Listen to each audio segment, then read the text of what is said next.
जय हिंद।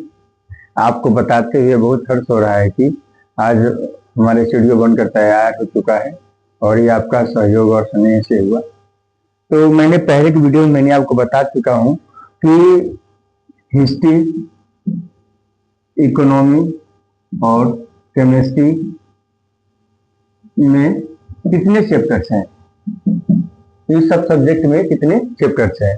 तो आइए आज हम आपको बता दूं कि भारतीय अर्थशास्त्र में, भौतिकी विज्ञान में और जीव विज्ञान में कुल कितने चैप्टर्स हैं। तो भारतीय अर्थशास्त्र में पहला जो चैप्टर है, भारतीय अर्थव्यवस्था के प्रमुख लक्षण, यानी कि भारतीय अर्थव्यवस्था के कुछ जो प्रमुख लक्षण हैं वो कौन कौन है, इसके बारे में हम लोग पढ़ेंगे। दूसरा चैप्टर है मानव विकास सूचकांक, मानव के विकास के लिए जो सूचकांक बनाए गए हैं उसके बारे में पढ़ना है। तीसरा जो चैप्टर है राष्ट्रीय आय यानी नेशनल इनकम कितनी है। और चौथा चैप्टर है भारत में आर्थिक सुधार, कि भारत में अब तक कितने आर्थिक सुधार किए गए हैं। आजादी से पहले जो होते थे उसमें तो अंग्रेजों का शासन हुआ करता था। जब हमारा देश आजाद हुआ 15 अगस्त 1947 के बाद, तो भारत में आर्थिक सुधार क्या क्या हुए उसके बारे में हम लोग पढ़ेंगे। पांचवा जो चैप्टर है भारत में आर्थिक नियोजन, कि भारत में अब तक जो नियोजन हुए हैं वो कब कब हुए हैं। छठा चैप्टर है आपका भारतीय कृषि यानी इंडियन एग्रीकल्चर। आप तो जानते ही होंगे कि भारत हमारा कृषि प्रधान देश है। तो अब कृषि प्रधान देश है, कृषि की बात न हो ऐसा कैसे हो जाए। तो भारतीय अर्थव्यवस्था में ही इस चैप्टर को पढ़ना है कि भारतीय कृषि यानी इंडियन एग्रीकल्चर। 17 है आपका उद्योग और 8वां चैप्टर है आपका भारतीय वित्त बाजार, कि भारत में वित्त बाजार कैसे हैं, क्या है, किन किन चीजों पे है, ये सब सारी चीजों को पढ़ना है। 9वां जो चैप्टर है आपका यह है लोकवित्त, लोकवित्त के भी बारे में पढ़ना है।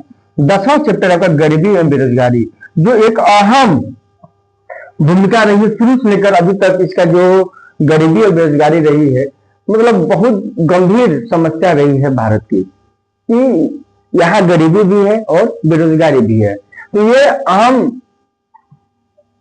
मुद्दा रहा है, गरीबी और बेरोजगारी। आप हमेशा देखते होंगे कि हमारे संसद में बार बार ये सारी चीजें होती हैं, संसद में बात होती है गरीबी कैसे हटेगी, बेरोजगारी कैसे हटेगा, बहुत सारी चीजें इस पे होती हैं।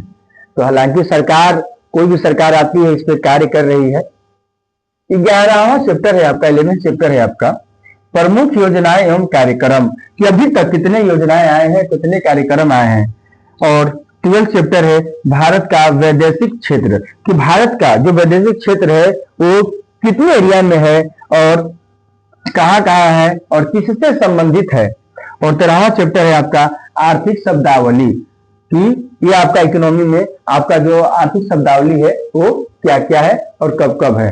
ठीक है, उसके बाद अब आते हैं हम लोग भौतिकी विज्ञान में यानी फिजिक्स। ये साइंस का पार्ट है, फिजिक्स और बायोलॉजी। मैंने आपको पिछले दिनों मैंने रसायन शास्त्र के जो चैप्टर है उसके बारे में मैंने बता दिया है। पहला है मात्रक एवं बीमा, भौतिक विज्ञान में जो पहला जो चैप्टर है आपका मात्रक और बीमा है। दूसरा है आपका गति का नियम। ये सब जो चैप्टर मैं बता रहा हूँ बहुत अहम है आपके एग्जाम को लेकर, कि आप अपनी पढ़ाई अगर कर रहे हैं तो सीरियल बाय से कीजिए, ताकि पहले आप पढ़ने से पहले अपने चैप्टर को जानिए किस सब्जेक्ट में कितने चैप्टर हैं और क्या क्या है। तीसरा चैप्टर है आपका गुरुत्वाकर्षण, चौथा है आपका दाब, 5वां है उत्प्लावन बल और 6वां जो चैप्टर है आपका पृष्ठीय तनाव। और 7वां चैप्टर में आता है भौतिकी में श्यान्यता आता है। और 8वां चैप्टर है प्रत्यावस्थता। 9वां जो चैप्टर कार्य, ऊर्जा और शक्ति। ये कोई भी चीज हम लोग करते हैं उसमें कोई कार्य अगर करते हैं तो हमारी शक्ति लगती है, हमारी ऊर्जा लगती है, हमारी एनर्जी लगती है। इस चीज को हम आज आने वाले जो सब्जेक्ट होंगे, जब मैं फिजिक्स चैप्टर पढ़ाना शुरू करूंगा, फिजिक्स सब्जेक्ट, इसमें सारे चैप्टर जो है आपको बारी बारी से बारीकी से पढ़ाऊंगा और समझाऊंगा। 10वां चैप्टर है आपका उष्मा यानी हीट। 11वां चैप्टर है आपका सरल आवर्त गति। 12वां चैप्टर है आपका तरंग। 13वां गति है आपका ध्वनि यानी साउंड। साउंड का भी चैप्टर अलग है, उसको भी बारे में हम लोग पढ़ेंगे। तरंग का चैप्टर अलग है, इसके बारे में पढ़ेंगे। कि अब आते हैं 14 चैप्टर में यह है प्रकाश यानी लाइट। लाइट के बारे में पढ़ेंगे। 15वां चैप्टर आपका विद्युत एवं चुंबकत्व यानी मैग्नेट हो गया, electric and magnet, electric and magnet. 16 chapter हो गया आधुनिक भौतिकी यानी मॉडर्न जमाने में जो हमारा फिजिक्स है वो कैसे काम करता है, इसके क्या क्या उपयोग है, और अभी तक हमारे जो साइंटिस्ट है इन्होंने अभी तक फिजिक्स का कब कब प्रयोग किया, इसके बारे में भी पढ़ाऊंगा मैं और आप पढ़िएगा। 17वां चैप्टर है आपका नाभिकीय कार्य, नाभिकीय ऊर्जा यानी एनर्जी, नाभिकीय ऊर्जा, एटम हो गया, परमाणु हो गए, सारी चीजों को इसमें भी पढ़ेंगे हम लोग। 18 चैप्टर है आपका भौतिक विज्ञान के कुछ विविध तथ्य, मतलब भौतिक विज्ञान में जो इंपॉर्टेंट जो तथ्य हैं उसके बारे में पढ़ेंगे। अब आते हैं जीव विज्ञान के चैप्टर्स पे। तो जीव विज्ञान से जो है ये तो बहुत इंपॉर्टेंट है हर एग्जाम में, क्योंकि बायोलॉजी जो है ना हर परीक्षा में आपका इसका क्वेश्चन आना ही आना है। साइंस सब्जेक्ट हो उसमें बायोलॉजी का प्रश्न है ऐसा हो ही नहीं सकता है, ठीक है। तो आप आराम से पढ़िएगा, आराम से समझिएगा। पहला इसका चैप्टर हम लोग परिचय पढ़ेंगे इसका कि बायोलॉजी क्या है, जीव विज्ञान क्या है, जीव विज्ञान का वर्गीकरण कब हुआ, कैसे हुआ, कितने लोगों ने इसको पढ़ा, इसको जाना, किसकी किताब कब आई, किन्होंने इसको बांटा, सारी चीज इसमें पढ़ेंगे। दूसरा है आपका जीवधारियों का वर्गीकरण। जीवधारियों का जो वर्गीकरण किया गया, क्लासिफिकेशन किया गया, वो किनके द्वारा किया गया और कब किया गया और क्यों किया गया, कारण क्या थे इनको अलग करने के, ये भी चीजों को हम पढ़ेंगे। तीसरा चैप्टर है आपका सूक्ष्म जीव। चौथा चैप्टर है कवक एवं पादप जगत, इसके बारे में सारी चीजें हम आपको जानकारी दूंगा। 5वां चैप्टर है आपका प्राणी जगत। 6वां है आपका कोशिका यानी सेल, इसके बारे में भी हम लोग पढ़ेंगे। 7वां है आपका कोशिका विभाजन, सेल का जो विभाजन होगा उसके बारे में पढ़ेंगे। 8 चैप्टर है आपका वनस्पति विज्ञान, इसके बारे में भी हम लोग पढ़ेंगे। 9 चैप्टर है जंतु उत्कट। 10वां है अध्यावरणीय तंत्र। 11वां चैप्टर है कंकाल तंत्र एवं मांसपेशियां यानी हमारे शरीर की जो कंकाल तंत्र है यानी हड्डियां हैं, जितने बॉडी में कितने बोल्स हैं, इसके बारे में पढ़ेंगे। मांसपेशियां के बारे में पढ़ेंगे, बहुत सारी चीजें पढ़ेंगे।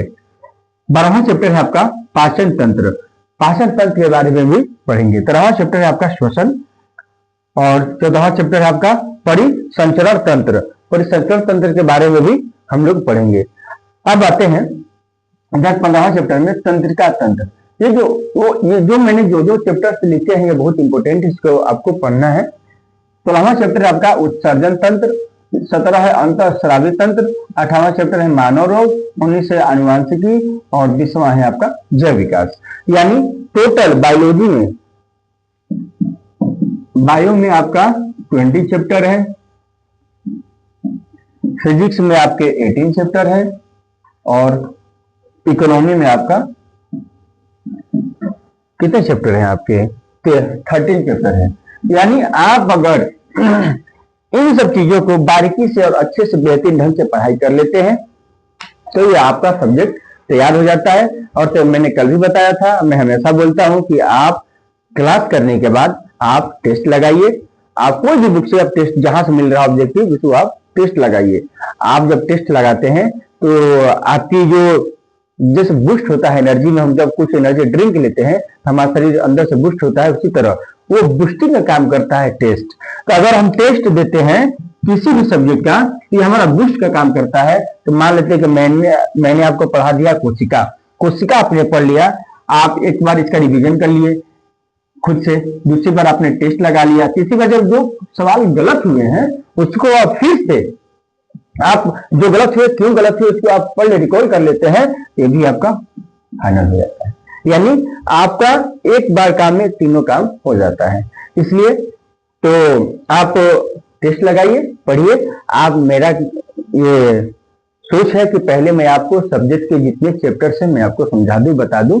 अभी तक हम लोगों ने हिस्ट्री के जो चैप्टर्स है वो मैंने बता दिया आपको, साइंस में केमिस्ट्री बता दिया, आज मैंने आपको बायो और फिजिक्स बता दिया और इधर आपका इकोनॉमी बता दिया। बस एक आध जो चैप्टर बचे हैं उसको भी बारे में मैं बता दूंगा। उसके बाद हमारे जो चैप्टर्स स्टार्ट हो जाएंगे, अब पढ़ाई आपकी चालू हो जाएगी। Thank you so much.